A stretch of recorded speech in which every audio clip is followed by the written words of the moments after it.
Jumpa lagi bersama saya, Evrilia Damayanti. Bagaimana kabarnya? Tentunya sehat-sehat saja, bukan? Nah, hari ini kita akan lanjutkan pelajaran kita mengenai puisi. Di pertemuan sebelumnya, kita sudah bahas mengenai puisi beserta dengan jenis dan pengertiannya. Hari ini, kita akan lanjutkan dengan unsur pembangun dalam puisi. Jadi, kamu perhatikan ya. Sebelum kita masuk ke unsur puisi, maka saya akan jelaskan terlebih dahulu pengertian dari puisi. Puisi adalah suatu karya sastra berupa ungkapan isi hati penulis, di mana di dalamnya ada irama, lirik, rima, dan ritme pada setiap barisnya. Itu pengertian puisi. Adapun unsur pembangun puisi ada dua, yakni unsur fisik dan unsur batin. Unsur fisik adalah unsur pembangun puisi yang bersifat fisik atau nampak dalam bentuk susunan kata-katanya. Itu fisik ya, yang bisa kelihatan oleh mata kita. Sementara yang kedua yaitu unsur batin. Unsur batin adalah unsur yang tidak kelihatan secara langsung atau unsur yang tidak nampak secara langsung dalam penulisan kata-katanya. Itulah unsur yang berada dalam puisi. Nah, masing-masing unsur ini akan ada bagian-bagiannya. Kamu perhatikan ya. Baik, sekarang kita masuk ke pembahasan yaitu mengenai unsur fisik puisi, unsur yang kelihatan oleh mata.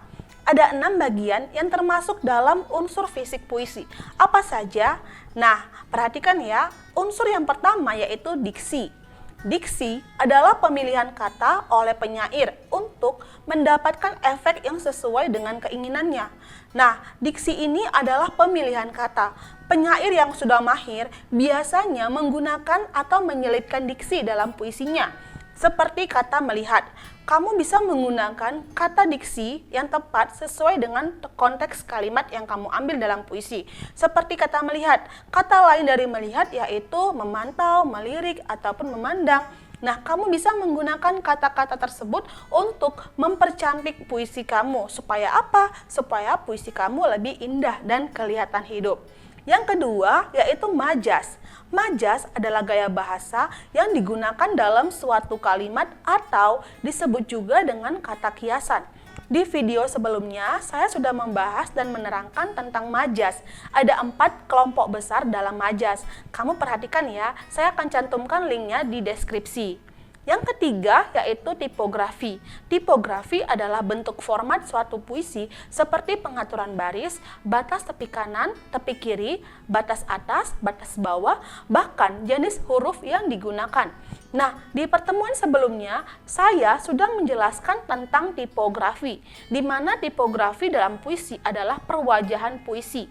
Nah, kalau kamu melihat sebuah puisi berbentuk lingkaran atau berbentuk segitiga ataupun segi 4 atau bahkan berbentuk hati, nah itu termasuk tipografi, di mana tipografi ini tidak mementingkan kalimat, tidak mementingkan kata, tetapi mementingkan makna di balik puisi itu semua.